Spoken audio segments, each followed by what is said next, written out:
ONG Bethelma, des actualités uniques, dynamiques et renversantes dans le journal TV. Quoi de mieux que cette période où les remises explosent jusqu'à 30% chez Batimax. Alors, rendez-vous chez Batimax, Anjar et Tsaralalan. Batimax, la qualité au meilleur prix.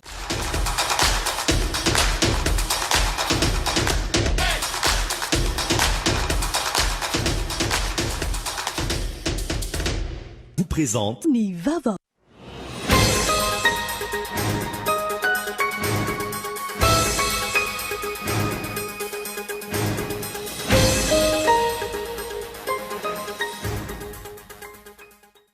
Ho vitan'ny faran'ny volana janoary 2024 ny asa fanamboarana ny tapany voalohany amin'ny tetikasa Miami ao Toamasina raha ny nambaran'ny tompona andraikitra. Nijery ny fandrosoan'ny tetikasa tany an-toerana omaly ny finoam-pirenena nandritra ny fitsidiana ny faritra tsy nanana nataony. Tanjona ny anatsarana sy anovana endrika ny moron-dranomasina ao Toamasina, ho toerana fialam-boly sy ho fialana sasatra ho an'ny mponina sy ny mpizahantany. Niakatra ho 477 tato anatin'ny herinandro ny isan'ireo olona voamarina fa mitondra ny tsimokaretina Covid-19 eto Madagasikara raha nitatitry ny Ministeran'ny Fahasalamam-bahoaka androany. Ny ampivaly ireo namony ainy nandritra izany raha toa ka 470 ireo sitrana. Maro amin'ny ray aman-dreny mananjanaka tratry ny trisomie 21 no manana olana amin'ny fitaizana sy fanabeazana ny zanany. Isan'ny manano sarotra ary mahamenatra azy ireo ny fananan'ireo zazany toetra miavaka, ohatra ny mikikika tampoka, ny mitabataba be sy ny maro hafa. Raim-pianakaviana iray mananjanaka trisomika somary sarotahotra be izay no entina aminao ato anatin'ny fampalalam-baovao. Tontosaina androany ary mifarana raha ampitsy 12 Desambra ny mongamany festival K-pop Super Show andian'ny fahafolo. Etsika vokarin'ny Cool TV amin'ny alalan'ny fandarana K-pop entina mampiroborobo ny kolotsaina aziatika. 50 farafahakeliny raha nitatitra vonjomaika ny maty noho ny rambondanitra lehibe ny trangatany Kentucky any États-Unis omaly alina. Voasokajy ho isan'ny rambondanitra mafy indrindra tany an-toerana ity ny trangatao Kentucky ity ka atahorana hatrany araka izany ny ampiakatra ny tarehimariky ny maty hoy ny tatitry ny governorany an-toerana. Ny andinindreo rainao afaka fotoana fohy.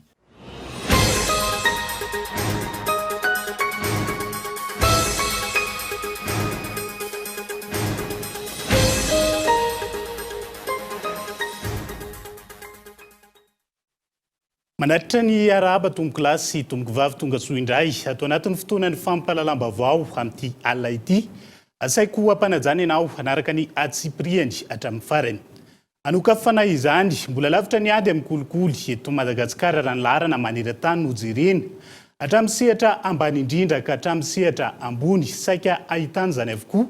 Sakana lehibe tsy mampandroso ny firenena nefa ny firongadrizay. Tanjona araka ny votra nandritra ny fanamarihana ny andro maneran-tany. Iadina amin'ny kolikoly ny anamafisana ny ady amin'ny alalan'ny famerenana ireo arena azo tamin'ny alalan'ny kolikoly anjakan'ny tany tandalana. Famerenana ny arena azo avy amin'ny kolikoly antoky ny fanjakana tandalana. Io no lohahevitra niraisin'ny Bianco nandritra ny fanamarihana ny andro maneran-tany iadina amin'ny kolikoly tamin'ity taona ity. Raha ny zava-misy manerana ny nosy no jerena, mbola maro ny ezaka tokony atao amin'ny ady amin'ny kolikoly. Ny taona 2024 araka ny IPC na ny indice de perception de la corruption 2020 ohatra, isy 720 tamin'ny 100 no azo Madagasikara, ary teo amin'ny laharana fa 720 amin'ny firenena misy 70 nanaovan'ny Transparency International fanadihadiana. Raha toa ka anatratra isa 50 amin'ny 100 amin'ny taona 2024 no tanjona araka ny nambaran'ny filohan'ny Repoblika. Mitakasa maro avy amin'ny rehetra no ahafana manatratra izany. Antony, samy andraisana fitarainana momba ny kolikoly avokoa ny sehatra maro indrindra ny seham-panjakana.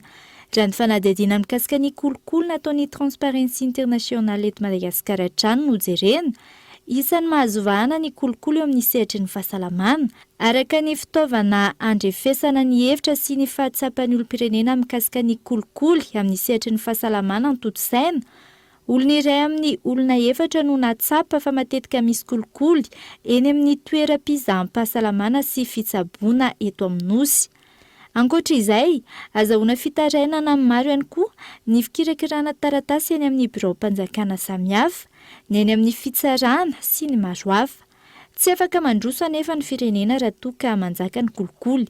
miainga amin'ny tsiraray ny fampiatrana ny lalàna sy ny fiadiana amin'izay tokony ho taratra ho an'ny rehetra ny fitondrantenan'ny tompon'andraikitra eny anivo ny seha-mpanjakana samihafa ireny manaja ny lalàna fa tsy hitarika ny hafa amin'ny fanaovana kolokolo indray mitaky fanovana fisainana ihany koa ny fanamafisana ny ady mba tsy ho lasa kolontsaina eto amin'ny firenena ny fanaovana kolokolo.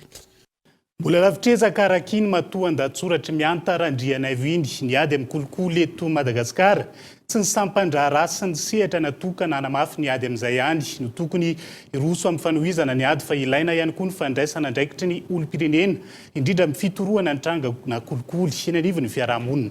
Avalitsika ny makasika izay fa niakatra ho 4,700 tato anatin'ny herinandro ny isan'ireo olona voamarina fa mitondrina antsimoka aretina Covid-19 eto Madagasikara raha nitarehimarika ny Ministeran'ny Fahasalamam-bahoaka androany. Ny ampivaly ireo namony ainy izany raha toka 4,700 ireo sitrana Abraham Randriamanana. Tsy mitsaha mitombo tato anatin'ny herinandro maro ireo olona voatily fa mitondra antsimoka aretina Covid-19 eto Madagasikara nanomboka ny 4 hatramin'ny 10 volana Desambra lasa teo. Miisa 4,700 ireo tranga vaovao voamarina tamin'ireo fitiliana 7 sy 707 arivo tanterahina. Ny faritra Analamanga teto no anisany ahitana ny tranga vaovao betsaka indrindra izay miisa 7,700. 3,20 kosa izany ho an'ny faritra Vakinankaratra, raha toka 7,70 ny tranga vaovao an'ny faritra Otmatsiatra. Ankilan'izay, miisa 9 ireo lavin'ny valinaretina nandritra ny herinandro manerana ny nosy, raha toka 7,70 ireo marary manana fahasarotana ny forme grave hatramin'ny omaly. Itsy ankilany, 4,70 ireo sitrana somatsara, hatramin'isy ny valinaretina teto Madagasikara, mitotaly 7,700 ireo namony ainy izay manome ny tahapahafatesina 2,4 isanjato ary mahatratra 3,773 ireo sitrana izay manome ny tahapahasitranana 5,7 isanjato raha nitarehimarika navoakany teo anivon'ny Ministeran'ny Fahasalamam-bahoaka. Manamafy ny fanentanana ho an'ny mponina ny tompon'andraikitra amin'ny fanarahana ireo fepetra-sakana sy ny fiarovana amin'ny fanaovam-baksiny ho fisorohana ny fianaky ny valanaretina indrindra mandritra ny vanim-potoanan'ny fety. Izay ny makasika ny fivoaran'ny valinaretina Covid-19 ny antotanisa makasika izay ho an'ity herinandro ity fa ho vita ny faran'ny volana Janoary 2020 ny asa fanamboarana ny tapany voalohany amin'ny tetikasa Miami ao Toamasina. Nijery ny fandrosoan'ny tetikasa tany an-toerana omaly ny filohan'ny Repoblika nandritra ny fitsidihan'ny faritra Atsinanana.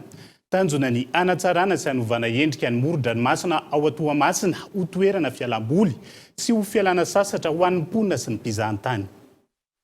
Andalam-pahavitany ankehitriny ny tapany voalohany amin'ny tetikasa Miami tanterahina ao Toamasina raha nambaran'ny minisitra tompon'andraikitra. Tetikasan'ny filoham-pirenena natao ho fanovana endrika sy hanatsarana ny moron-dranomasina Toamasina. Tafiditra ao anatin'ny dian'ny filoha tany amin'ny faritra Atsinanana omaly ny fitsidihana ny asa fanamboarana ity tetikasa ity. Mifanaraka amin'ireo fenitra ara-teknika ny asa natao amin'ny tetikasa Miami izay nankinina amin'ny orinasa malagasy raha ny fanazavana. Anisan'ireo fanovana ho hita ao amin'ny moron-dranomasina Toamasina ny fametrahana ny pavé autobloquant, ireo toerana fialana voly toy ny terrain de basket, ny toerana fanaovana fanatanjahantena sy ny skate park. Rehefa miasa dia miasa tsara ary mifanampy ary zay rehefa nanaotsika le hoe Miami dia hoe atao ahoana ty Miami ty. Miami le any États-Unis eny fa totsika mbola tsara noho le any satria zao tena misy zavatra mifono zavatra ngizabe le Miami ankehitriny araka ny tenen'ny monsieur le secrétaire d'État teo hoe Miami zany asitsika soratra ngezabe mihitsy ary eto Toamasina zany tena ina le soratra ngezabe dia le dikany le hoe marahina ary mifankaty tsika rehetrarehetra. Azo tombony amin'ny fahavitany tetikasa Miami ireo mpivarotra miisa 2,700 ao amin'ny borony Toamasina. Izy ny fametrahana ny toeram-pivarotana ho azy ireo ary ny fanofanana sy ny fanaraha-maso mikasika ireo tolotra ara-barotra amin'izany. Isitraka toerana sy fiofanana ihany koa ireo vehivavy mpanao asa tanana ao amin'ny faritra Atsinanana raha ny nambaran'ny filoha. Vinavinaina ho vita tanteraka ary ho tokanana amin'ny taona ho avy ny tetikasa Miami raha ny fanazavana. Toy ny raharaham-pifidianana ny tontolo saina teto Madagasikara indrindra ny fifidiana filohan'ny Repoblika ny taona 2012 kosa indray dia manohy ny fangatahana amin'ny fanokafana ny fanadihadiana mikasika ny fisian'ny doublon anaty lisam-pifidianana amin'izao fotoana izao. Ny antoko HVM nanihery vaovao ny Madagasikara hoy ny mpandrindra nasionaly ny antoko androany. Manay ny fampandaniana ny mpitondra amin'izao fotoana izao izy ireo amin'ny fifidianana ho avy manoloana ny fomba nametrahana ireo mpikambana vaovao eo anivon'ny senisy ny fitsarana avo momba lalam-pandrenana Abraham Randriamanana. Mivonona amin'ny fiatrehana ny fifidianana ho filoham-pirenena ho an'ny taona 2024 ankehitriny antoko hery vavoana Madagasikara raha ny nambarany mpandrindra nasionaly ny androany. Na eo aza ny fanavoazana ireo mpikambana vaovao mandrafitra ny CENI sy ny HCC, ainany tsy visian'ny mangarahara amin'ny fanatanterahana ny fifidianana ao amin'ny ho avy raha ny fanazavana. Tsy maintsy miomana foana ny antoko satria na inona miainantsika izany, krizy, olona maty, trano rava, noentina natao sorona ny vahoaka tamin'ny 7 février, azahoana fitondrana, fifidianana ihany ny afarany. Rehefa antoko izany dia tsy maintsy miomana amin'izay. Fa izay dia manamafy ny HVM fa miahafatratra ary mitovy amin'ny fiteny mampaneno lakilosy eo amin'ny lohan'ny finiavan'ny fanjakana, manampy tsofina, manampy maso amin'ireo hery hoentina ampandresena ny mpitondra amin'izao fotoana izao eto amin'ny firenena. Anisan'izany ny CENI, anisan'izany ny HCC. Manoloan'izany, mangataka ny fanokafana fanadihadiana, eo koa ny fijerena ny lalàna amin'ny fametrahana ireo rafitra isana ny fifidianana na antoko HVM ho fanatanterahana ny fifidianana madio. Ireny zao ny CENI dia miteny tsy anontaniana fotsiny eo. Vao tonga androany ianao dia tsisy taninina mihitsy ny tao. Efa zatra tany amin'ny HCC angamba izy satria tany izy dia nanao ny didiko felehibe ihany koa. Ka anjaran'ny mpanohitra zany mampatsiahany zany ao anatin'ny ijerevana ny lavitra. Sokafo ny fanadihadian'ny doublon Raha tena tsisy tokoa dia mijanona tsisy zany. Fa maninona ilay izy ny tsy sokafana ary? Rariny loatra raha mitaky ny fisokafana fanadihadiana. Na izy ao, na za miteny aminareo zao ary na ny olona miafina ambadimbadika any ka raha teo amin'ny andraikitra izy ka manao izay nanabotry ny firenena, dia izany ny antom-pisian'ny fanjakana satria lasa eritreretin'ny olona fa lasa fitaovana isiany tsy maty manota, tsy toviany rehetrarehetra eo ambany lalàna ny zavatra misy amin'izao fotoana izao. Totosandroany tetsy Andraharo ny fameloma maso ny antoko HVM teto Antananarivo renivohitra. Nisy nandritra izany ny fifampizaranana sy ny fifanankalozan-kevitra teo amin'ireo mpitarika sy ireo mpikambana anatin'ny antoko. Ijanona ao anatin'izay vaovao politika izay hatrany isika ankoatra ny antoko HVM dia nisy ihany koa androany ny fanambarana nataon'ny antoko politika PSD na ny Parti Social Démocrate. Tsy hita taratra teto Madagasikara intsony ny fitsinja ara-pahefana tena izy taorian'ny Repoblika voalohany. Hoy izy ireo mivangongo eo anivon'ny fanjakana foibe ny fahefana, tsy misy ny fampandrosoana mitovy tantana ho an'ny faritra rehetra ary mihamanitra ny vahoaka raha ny fanehoan-kevitry ny antoko PSD. Antony anlorany izy ireo ny sosikevitra hirosoana amin'ny État régional izay mikendry manokana ny siny ny fizakatiana arabola sy ara-pitantanana ho an'ny vondrom-bahoaka hitsinja ara-pahefana. Ny fampivangongona ny fahefana eo anivon'ny fitondrana foibe no antony fahantrana lalina eto Madagasikara efa mipolotona ny maro. Araka ny lalàna fihizoro laharana 3 amin'ny fitopolo tsipika otra 4 ny 30 martsa 3 amin'ny fitopolo 700 5,730 dia saika natokana ho an'ny fanjakana foibe avokoa. Raha tokany 500 no tsinjaraina amin'ny vondrom-bahoaka hitsinja ara-pahefana. Na lokalokan'ny fitondrana ny fandimby aza ny fametrahana ny fitsinja ara-pahefana tena izy. Tsy hita taratra ny fampiarana ny voalaza ny lalàna fehizoro 412 tsipika otra 7. Milaza ny tokony hirosoana ny fanjakana foibe amin'ny famindrana ny tandrifim-pahefana amin'ny vondrom-bahoaka hitsinja ara-pahefana. Antony olana goavana samy hafa amin'izao fotoana izao. Mikiakiaka ny any atsimo iray manontolo fa indrindra moa any amin'ny faritra misy ny kere. Betsaka ny vola heno fa miraraka tsy hita nefa izay tena vahaolana fa to mitombo isan'andro foana ny isan'ny matiny mosary. Mikiakiaka ny any avaratra, any Anosy maty Sirama, maty ny fizahantany. Mbola tsy hita treto ny vahaolana. Mikiakiaka koa ny Mahajanga, rava daholo ny sesisesy tao anatin'ny taona maromaro, na Sotema, na Famama, na Sanka, na Sibre, na Sirama, na Garnet Polo. Betsaka aminay ao avaratra andrefana ao, ny manana roa mpihavanana ara-drazana sy fifanakalozana ara-barotra amin'ireo havana tao Nosy, Mayotte sy Komoro. Nefa zany nefa nomba miainana kely sisa no ny fahafatesan'izany orinasa rehetrarehetra zany dia novonoina koa izany ary tena mampalahelo anay.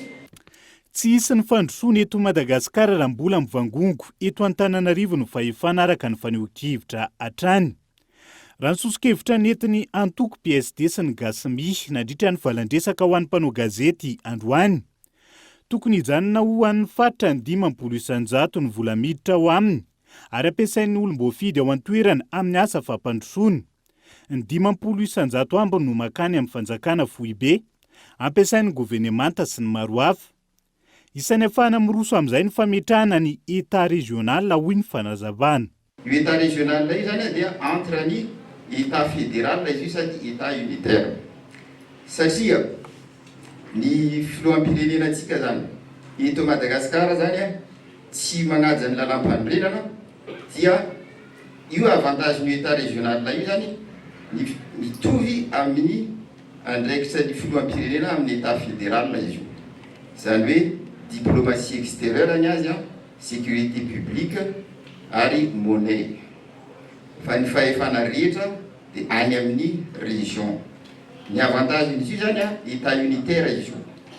État unitaire zany izy io lalam-panorenana eto Madagasikara dia tokana. Madagascar est une et indivisible.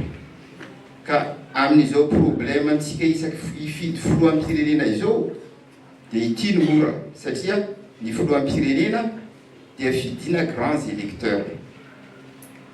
Ny gouverneur zany sy ny maire ary agny amin'ny président ny fokotany, izay zany le grande ligne azavaiko aminareo. Agny zany dia suffrage direct agny fidiny vahoaka, satria agny am-pelatagnan zareo zany no responsabilité rehetra. Fehindry takin'ny antoko PSD sy ny Gasmi ny fizakantena ara-bola sy ara-pitantanana ho an'ny vondrom-bahoaka itsinja ara-pahefana. Izay no heverina izy ireo fa vahaolana aingana ahafahana mamoaka ny firenena anatin'ny fahantrana lalina.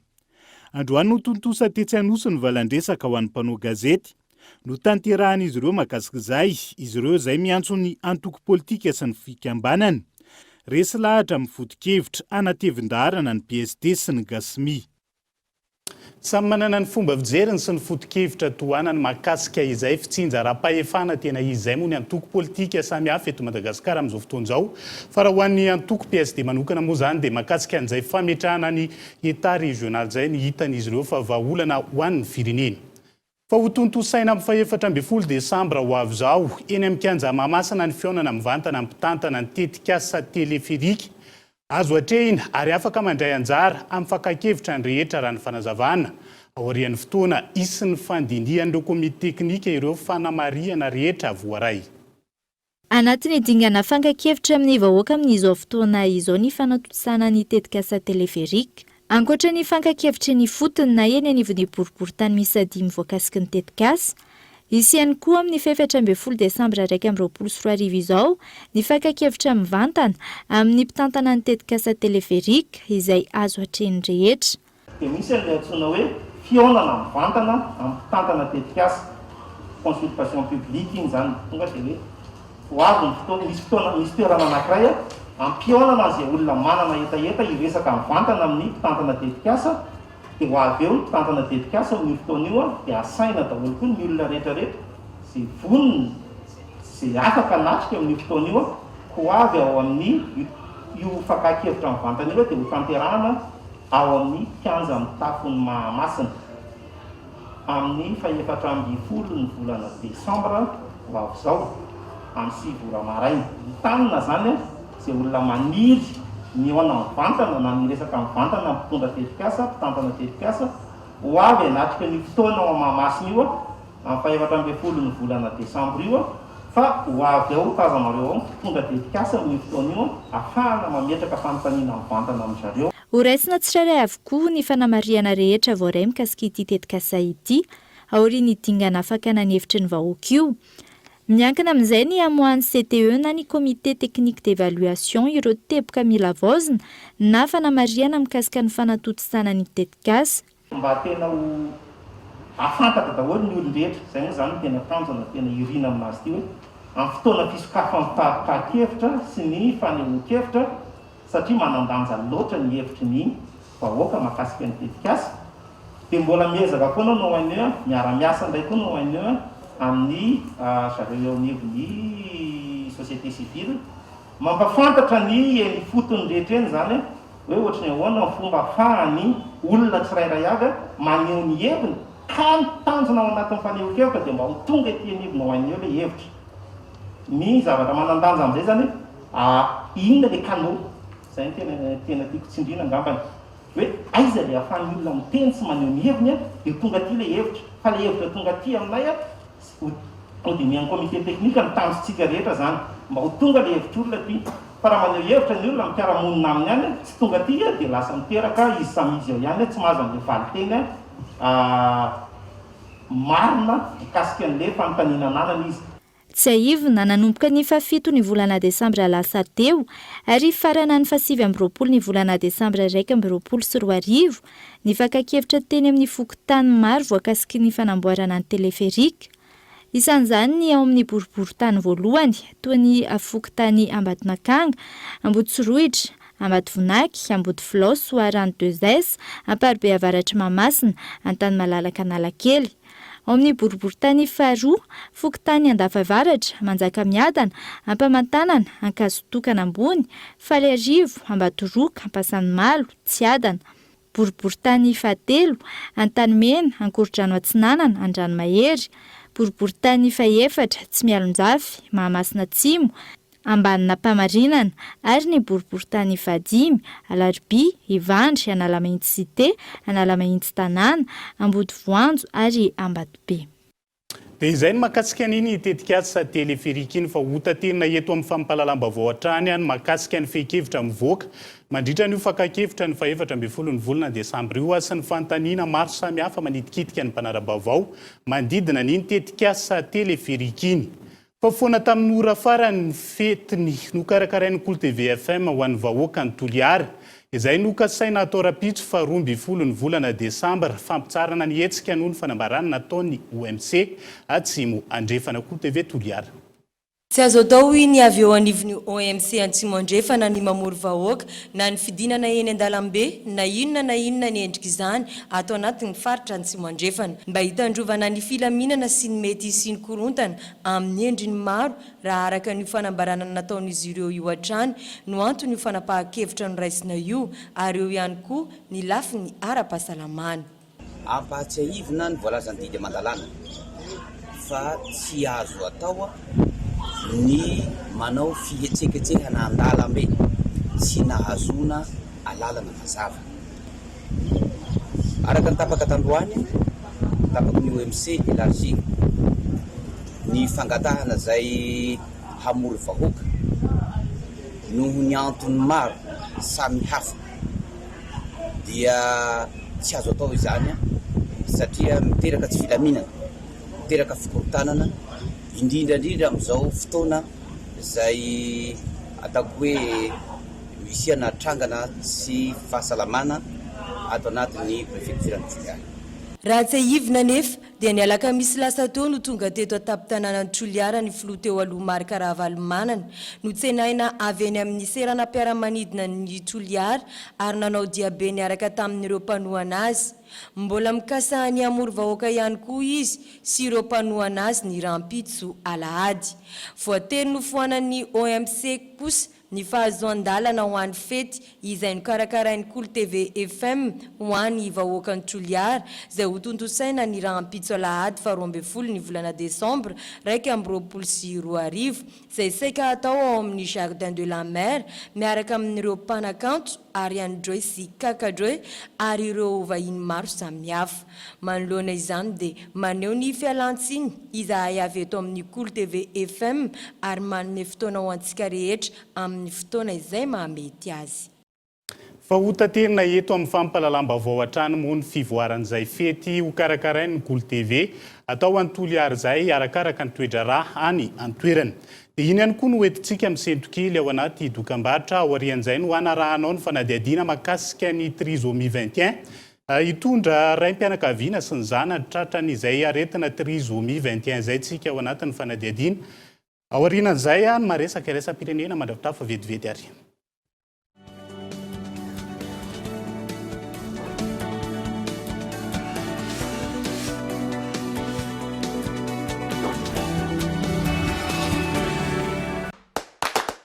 2 fois plus de data pour le même prix. Avec Telmanet One Day, maintenant tu as 300 mégas au lieu de 150 mégas avec Envoul, toujours à 1000 arrière.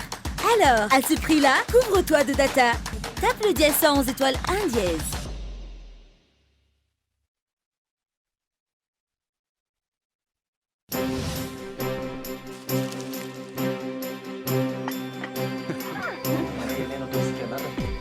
Fotoana manatrany izany fety miaraka amin'ny fianakaviana izany mikarakara fifaliana ery feno fanantenana indrindra rehefa miara-mijery fahita lavitra ka andao ahary fety 5,000 monja ny décodeur miaraka amin'ny access iray volana be izao tolotra manan-kery hatramin'ny 4 Desambra. Efa abonné Canal Plus ve ianao? Mazoto Canal Plus mandritra ny 12 andro be izao rehefa avy manao réabonnement ianao manatona aingana eny amin'ny pajinjara Canal Plus akaiky anao.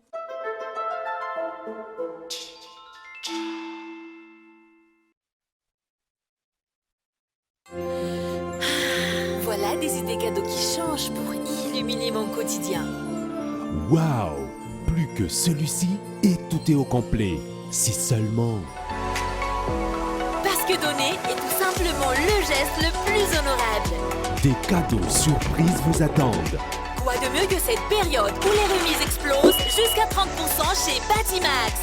Alors, rendez-vous chez Batimax, Anjar et Tsaralalan. Batimax, la qualité au meilleur prix.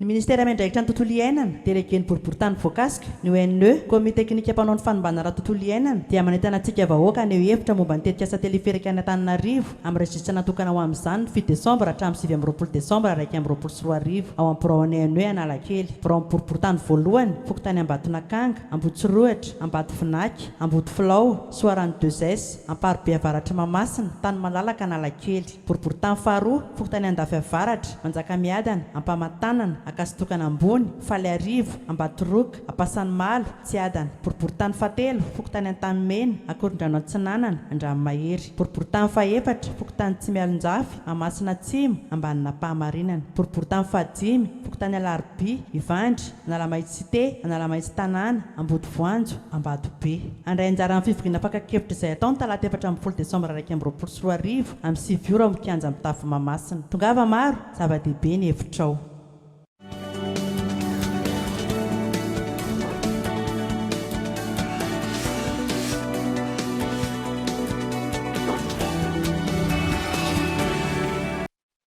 Anohizana ny fampahalalam-baovao amin'ity ala ity dia miompana amin'ny fahefamividin'ny mponina indray ny fanadihadiana ny tontosain'ny Agence Capsule niarahana tamin'ny CODVFM androany.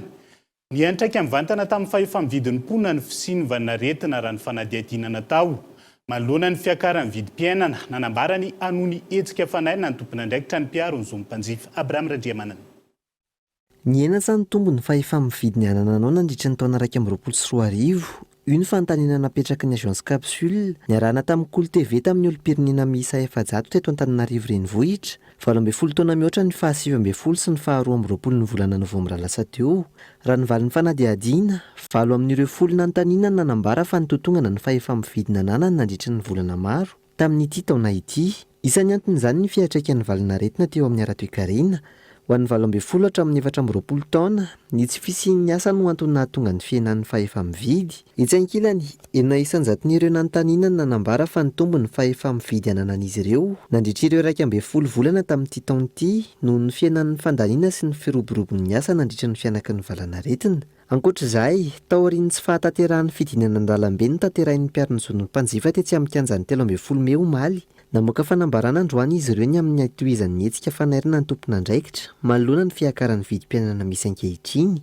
Hoenitsika ny an-dalana eo ny tohany fa tsy maintsy hoisy ny tohany. Na zavatra atao aloha zany dia tsy mivoana aloha any amin'ilay hoe fitakiana ara-tsosialy ary fidinana an-dalambe ihany.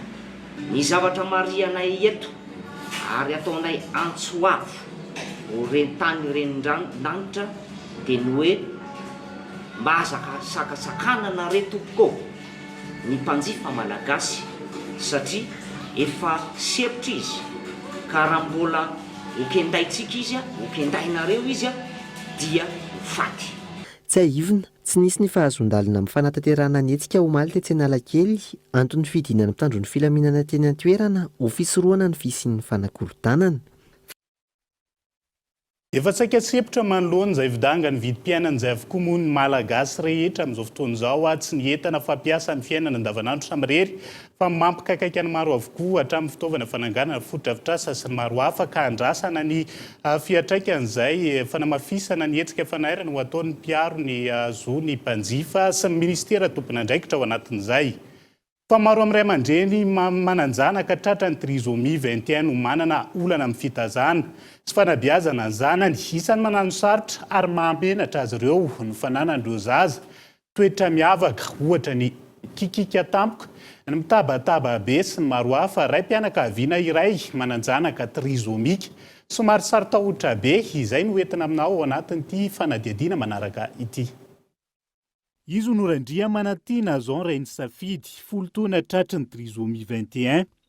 Nanomboka teo amin'ny fafito ny Safidy no nandesiny teny izany hoe tarabe raha hoarina amin'ny zaza rehetra.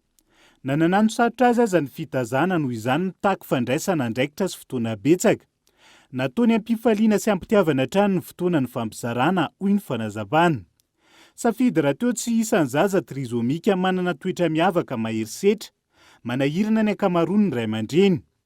Isan'ny toetra miavaka nanany Safidy kosa amin'ny matrisomika azy ny tahotra be. Mampanay azy avokoa ny zavatra rehetra manodidina azy ny rainy.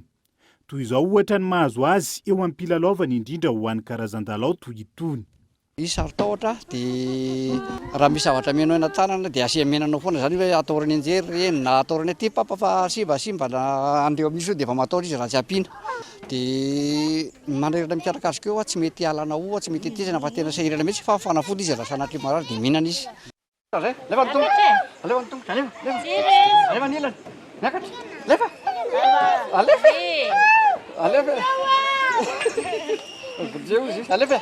Zao sarotahotra izy zao. Izy zao sarotahotra izy zao dia ampiana izy zany miakatra amin'ny zavatra io. Alefa fidy miakatra. Alefa miakatra. Lefa tsy manino alefa. Moramora. Alefa miakatra. Lefa miakatra reno namanao reo namanao. Lefa miakatra. Tazina dia miakatra. Alefa. Dia ohatrohatr'izay zany le toetra zao zay. Na izany na tsy izany, tsy sakana amin'ny fanomezana azy fanabeazana sahaza amin'ny matrisomika azy ny rainy. Ankoatra ny fitondrana azy miala voly sy ny maro hafa. Mianatra eny anivony ambaratonga fototra Safidy saingy mijanona amin'ny kilasy T1 hatrany nandritra ny taona maro. Mianatra izy any EPP fa dia mianatra izy tsy manoratra fa ndraindray fotsiny dia kisarisary nataony dia tsy manoratra izy fa mipetraka fotsiny dia miara milalao ny ankizy. Roto izy anany EPP zao mianatra satria izay aty Antananarivo tena zay dia 11e fotsiny fa dia miaraka amin'ny ankizy eo fa ny mpampianatra azy zany isoran'Andriamanitra koa fa dia manampy le talesy le mpampianatra azy eo. Zay no isoran'Andriamanitra hoe mba misy olona manampy ohatr'izay foana zay. Eny marina fa tsy ho tafita hoe fianarana hoe ho lasa dokotera izy na ho lasa mpampianatra izy na ho lasa inona izy fa atao fotony azy mahafinaritra azy sy atao zay ampaliotena azy mba tsy ahita mahavizitra antsika araka volazako teo fa mba ahafahantsika miazaka manampy azy sy manampy ny fiarahamonina koa raha ohatra hoe misy ny azo atao. Efa maro ny fikambanana manampy amin'ny fitazana zaza trisomika eto Madagasikara saingy mbola marisarisa ny ray aman-dreny amin'ny fanatonan'izany noho ny antony maro. Raha ho an'ity fikambanana ray aman-dreny mananjanaka trisomika, ny vondrana ifanampy amin'ny fitazana ny zanany ity. 50 mpikambana tao anatiny herintaona nijoroana. Betsaka ankilany tombony azo anatin'izay. Zahay eto centre spécialisé fa na izany ary manao an'ilay hoe guidance parentale satria misy maromaro ny ray aman-dreny zany tsy mahalala mihitsy hoe inona ny tokony ho atao ho an'ny zanany. Matetika ny sasany idiny ao an-trano fotsiny tsisy activité tsisy ninina zany le zaza dia mifanampy zahay mifanoro hoe zao avy ny prise en charge tokony ho atao. Ohatra hoe manana zo handeha hianatra ohatra ny zaza rehetra, misy ny centre spécialisé, misy ny école intégrée dia misy ihany koa ny thérapeutique zany hoe prise en charge thérapeutique ohatra ny kinésithérapie, ny ergothérapie, misy ny efa toerana ivon-toerana manao an'ireny zany fa na izany ary ny association ihany koa dia miara-miasa amina éducateur spécialisé, miara-miasa amina spécialiste ao anatin'ilay sehatra zany. Na izany na tsy izany, maro ny zaza trisomika mahavita dingan-davitra amin'ny fianarana, na eo aza ny fahasamihafana. isan'ny mbola olana ary mahakivony ray aman-dreniny izy ireo ny fanilikiliana ataon'ny fiarahamonina izay mbola anaovana adogoavana hatreto.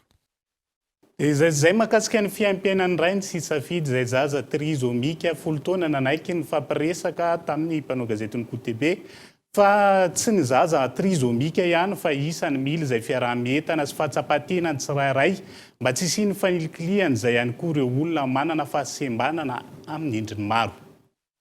Fa ny enany tany olona mpanomera eny anivony ivitoeram-pirenena misahana ny famindrana sy fitahirizan-dra ao amin'ny CSUGR Anosy tao anatin'ny rotaona isan'ny mampiahotra ny maro ny fianaka ny valinaretina Covid-19 indrindra ny eny anivony hopitaly mandray atanana ny valinaretina.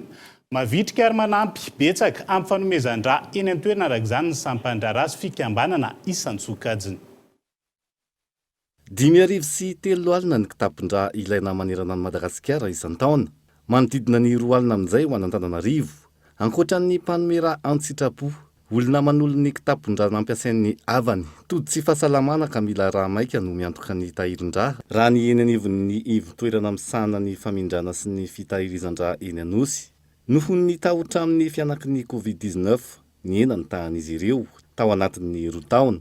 Antony hanamafisan'ny sampan-draharaha-mpanjakana isan-tsokajiny toy ny ministera ny fandraisan'ny andraikitra amin'ny fanomezan-dra. Ny io moa zany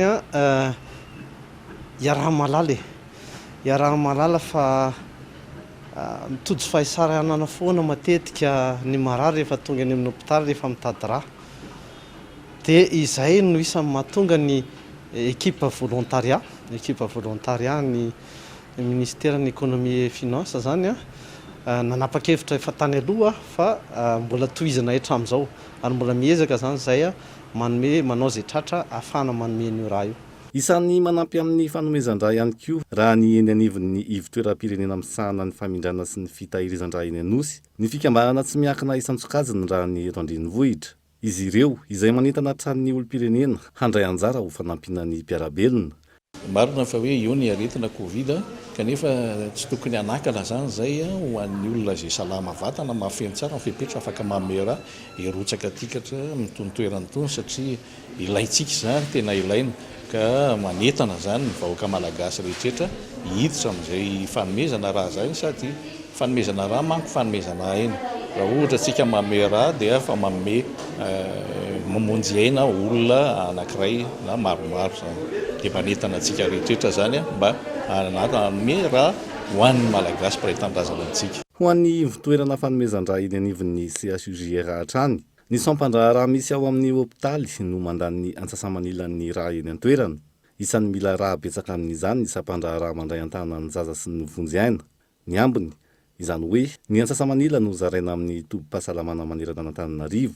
Misy hatrany ankilany ny fitiliana tao amin'ny raha voahangona, hijerena ny tsimokaretina toy ny VIH, ny hepatita sy ny maro hafa, ka paosin-dra maro no very anatin'izay. Fa notontosaina tao Bevava Ambinanimbe tao Lanaromaly ny fanolorana fitaovana hoenty miainga sertifika ho an'ireo tanora sy vehivavy. Miisa 420 na vita fiofanana momba ny fitahirizana hazan-dranomasina sy ny fitantanana ny fako plastika isan'ny sehatra ahafahana mampivoatra ny asa mendrika ny toe-karena manga. Hoy teo anivony ho ite ka antony mahazava-dehibe ny fampiofanana toy izao. Tanora sy vehivavy miisa 420 na vita fiofanana momba ny fitahirizana hazan-dranomasina sy fitantanana ny fako plastika no notolorana fitaovana hoenty miainga sy sertifika teto Bevava Ambinanimbe tao Lagnaro. Zava-dehibe ho an'ny fampananana asa mendrika sy ny fanatsarana ny toe-karena malagasy ny fampiofanana eo amin'ny toe-karena manga tahaka izao. Hoy ny eo anivony OIT na ny fikambanana iraisam-pirenena momba ny asa. L'OIT depuis plusieurs années. Tao anatin'ny taona maro izay nanome lanja ny toe-karena manga ny fikambanana iraisam-pirenena momba ny asa. Satria tsapanay fa ny toe-karena manga no sehatra iray lehibe ahafahana mampivoatra ny asa mendrika. L'emploi décent.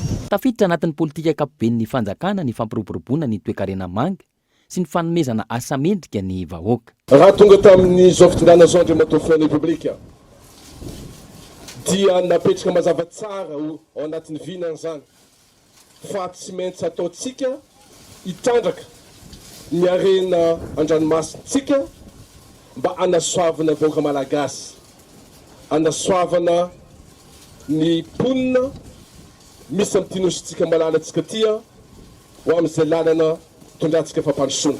Isany nanampibetsaka tamin'izao hetsika izao ny OIT na ny fikambanana iraisam-pirenena momba ny asa izay miara-miasa amin'ny fanjakana malagasy isin'ny asa mendrika ho an'ny rehetra. Hatreto mbola maro ireo seha-piariana sy seha-pamokarana ianteran'ny asa sy ny fampananana asa tsy tafarina noho ny krizy nateraky ny Covid-19. Antony mahatonga ireo mpiaro-ny zon'ny mpanjifa sy ireo sendikan'ny mpiasa ilaza fa manjavozavo no avin'ny toe-karena sy ny sosialy eto amintsika ka anaovana izy ireo antsoavo amin'ny mpitondra ahafahany manolotra vahaolana sy paikady mazava. Talohan'ny taona 2019 isan'ireo be mpitady ny trano teto Antananarivo renivohitra. Niazakazaka vokatr'izay ny fitombon'ny mponina sy ny fandrenana trano teto Antananarivo renivohitra. Amin'izao taona 2020 izao feno hipoka Antananarivo, feno trano saingy mbola mijanona ihany ny mponina ary tsy mikasa hifindra trano raha tsy misy antony mazava. Porofon'izany mifindra eto Antananarivo renivohitra ihany ny 470 ireo olona mifindra trano. Makasika izay no aranao anatin'ny famerenana ny fandaharana Alalino Rapitso amin'ny Fitorarivo eto amin'ny Fahatalavitra Kolo. Raha ny antotanisy Savoaray ny taona 2022 mifindra eto Antananarivo renivohitra ihany ny 470 ny olona mifindra trano. Izany hoe miala amina fokotany iray ka amin'ny findra amina fokotany iray hafa. Ohatra amin'izany toky izay aveny Anosy ka ifindra eny Akazomanga. Miala eto an-drenivohitra ka miazo ny tontolo ambanivohitra kosa ny 400 ny ireo mpifindra. Ny 900 mifindra any amin'ny faritra hafa ary ny 300 any ambanivohitra amin'ireo faritra hafa ireo. Raha miazo ny Imeritsiatosika tsy lavitra ny tanan-dehibe izay ahitana fokotany misy 430 ao aminy. Betsaka kokoa ireo avy any ambanivohitra sy ny faritra hafa miakatra ny commune. Ny eto amin'ny fokotany Mamolada ohatra vitsy ny olona mivoaka raha mitaha amin'ireo olona miditra. Raha Imeritsiatosika amin'ny ankapobeny zao dia ny miala atao hoe eo amin'ny azo lazaina hoe vitsy miala fa lay olona tonga tena maro satria foko 20 eto Madagasikara zao saiky hita eto avokoa. Misy avy any Dego, misy avy any Tsohi, misy avy any Fort Dauphin, Morondava, Ambatolampy, Atsirabe, Faratsio, Malalalondo dia be da be mihitsy eto. Malalalondo tena feno Malalalondo mihitsy eto Imeritsiatosika. Antony voalohany mahatonga izany raha ny fanazavana, ny fitadiavam-bola ivelomana ary mibahan-toerana amin'izany ny varotra sy ny fifanakalozana. Mividy entana toy ny legioma ao Imeritsiatosika ka mitondra sy maka tombony amin'izany eto Antananarivo renivohitra. Ny akamaroan'ny mpiavy eto aloha tsy fantatro fa araky ny feo mandeha hoe ny Imeritsiatosika moa ray velomana dia mifampitaona reo le olon'ireo dia sasany mivarotra ny tena akamaroany. Varodamba, varotra kiraro, manao legioma. Ka eto moa be dia be le vokatra eto Imeritsiatosika ao an-tsenao zao raha mandalo ao nareo vomanga, manga, saonjo, voatabia, hita eto daholo ny zavatra vokatry ny tany rehetrarehetra mihitsy. Dia misy ireo mividy ao maka entanao dia entina Antananarivo, any Anosy, any Andravoahangy ny sasany, any Ambohimanarina ny sasany. Patonto Sandroany ary mifarana Rampitso 20 Desambra ny mangamany a festival K-pop Super Show andihany 10. Etsika vokariny GTB amin'ny alalan'ny fandaharana K-pop entina mampiroborobo ny kolotsaina aziatika.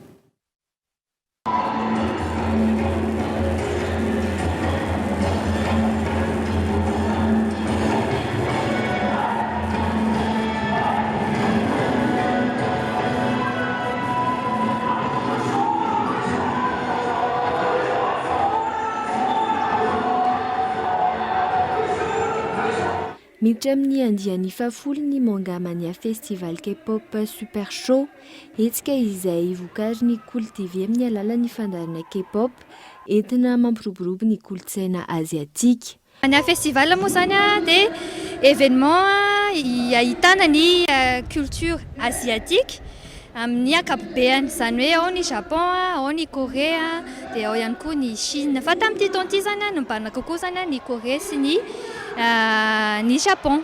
Tanjona etsika moa zany dia mangamany festival K-pop Super Show zany dia principalement zany tokony ampiroborobo les émissions K-pop ny Cool TV eo ihany zay fa manampy ny ankizy zany amin'ny resaka fialamboly mba tsy rona zareo amin'ny zavatra mahadomelona sy zavatra tsy tokony ho izy.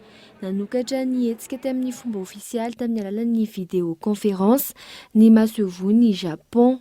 Une occasion de renforcer encore une fois les amitiés entre le peuple malagasy. Toana hanamafisana ny firalahin'ny mponina malagasy sy ny mponina aziatika amin'ny ankapobeny, indrindra ny japonais.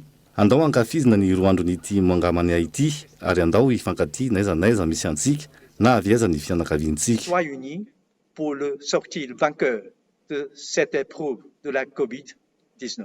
Ankoatr'ireo hetsika maro samihafa eo amin'izay tontolon'ny kolontsaina aziatika izay, dia miisa 7 ireo stand hita ao amin'ny Mangamania Festival K-pop Super Show. Mangamania Festival K-pop Super Show 10e édition zany dia misy stand eo amin'ny 7 eo. Izany hoe ahitana jeux vidéo, karazana jeux vidéo maromaro iarahana amin'ny contrôle VR sy PC Upgrade ary ny GDF Play, ireo moa zany ny sponsor partenaire. Fa misy ihany koa ireo stand maromaro izay participant tsotra. Dia misy ihany koa zany karazana institut mampianatra teny asiatique, zany hoe ao ny Corée, ao ny Japon sy ny sisa. Dia misy koa ny exposition culturelle amin'ireo kolontsaina ireo ary ao ny exposition vente izay mifanaraka amin'ilay thème-n'ilay événement, zany hoe manga, geek, K-pop, jeux vidéo. Vory marobe ireo tanora mankafy izay tontolo izay androany tetsy amin'ny gymnase Ankorondrano. Fotoana iray anehoana miaraka izay fankafizina ny kolontsaina aziatika izay izany ho izy ireo. Manana fiakanjo miavaka amin'ny rehetra amin'ny ankapobeny ny mpankafy ny K-pop. Olona mitovitovy filinina social dia ça koa surtout vraiment dans le monde des animés de la K-pop dia mamamonjy event social. Donc zany no mikasy K-pop dia andavanandro mihaino K-pop social. Manampy anay, manampy fankahitana ohatra mbola tsy hitako tamin'ny fiainako ohatra dia hitako androany lasa mananamana amin'ilay event social. Dia ça aide aussi mahita kazan'olona be tabe anao e, mahita kazana paozin'olona, mahita kazana olona be tabe, mahafinaritra be daholo ny olona aty zany e. Vola manokana mihitsy hividianana akanjo sy ny tariny mba hitovizana izany hoe rehefa tena mankafy zany dia mahavita mividy na lafasy. Paoziko zao paozina ohatran'ilay personnage na animé reny, ohatran'ilay écolière reny zao, dia manao kimono, des t-shirts, des jupes, des ceintures, des chaussettes laves.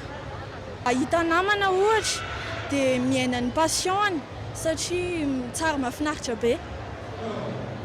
Manomboka androany ary farana rahampitso ny Mangamania Festival K-pop Super Show, hetsika izay totosaina etsy amin'ny gymnase couvert Ankorondrano. Mbola saika tanora avokoa araka izany no mankafy sy liana amin'izay fanarahana ny kolontsaina aziatika izay raha iny fanadiadinana raha antsika iny. Kanefa amin'izao rivotra hoentiny fanatontoloana izao dia mila maharaka izay ihany koa na dia ireo azo lazaina ho efa mahazo azo taona aza.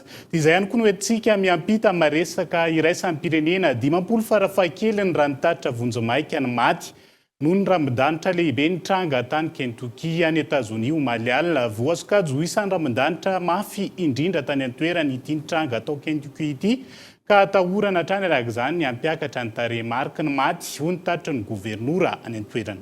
Mety hananika an'izato any ho any ny maty noho ny rambon-danitra goavana nitranga tany Kentucky Etazonia ny aliny sabotsy 10 ny volana Desambra.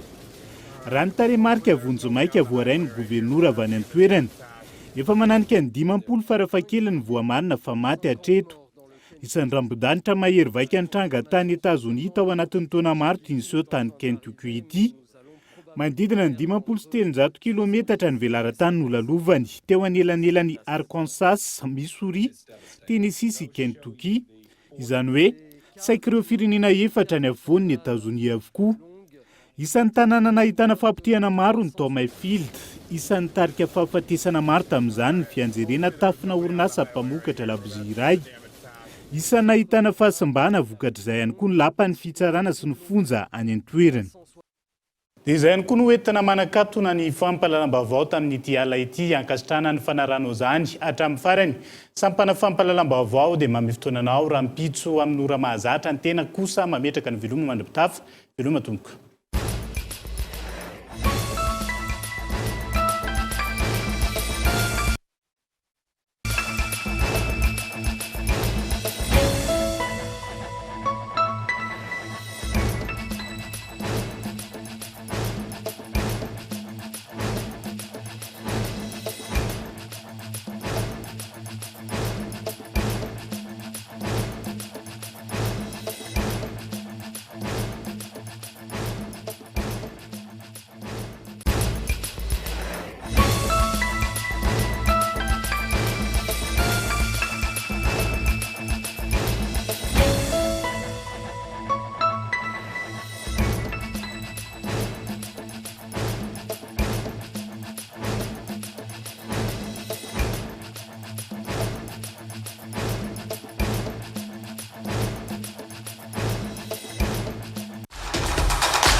Vous a présenté Nivavo.